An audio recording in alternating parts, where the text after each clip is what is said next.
Here we go. United States Space Force, established December 20th, 2019. Their motto, Semper Supra, always above. Actually, General Bernard Shiver, back in '54, is the founding father of it. Back then, he proposed the idea,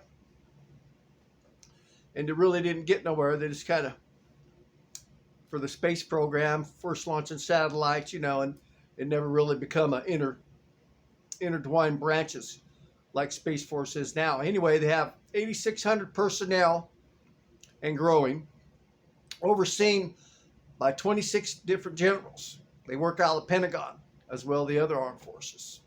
And you got major generals and you got lieutenant generals, so on and so forth. They got 6 bases around the world. And also they have access to other armed force bases. When they work with them and they need a spot, then there it is there. And the average salary for them, a service contract, you make around $80,000 a year. Then if you become a system engineer, you can make up to $160,000 a year.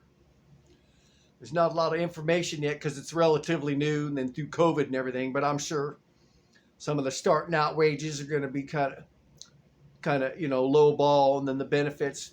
But like I said, there's not a lot of data on it. But as it is, it's like the rest across the branches. When you're first starting out, the starting out salaries are low, and then the benefits are just not there.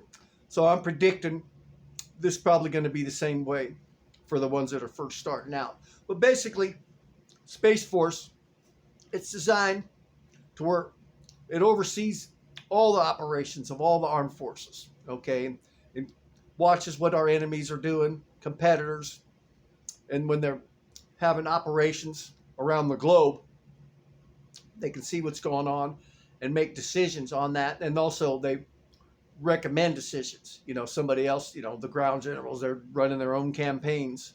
So these other ones, they oversee all the operations, and they'll make, okay, well, maybe you should do this or that, and then they can make recommendations or adjustments and go from there.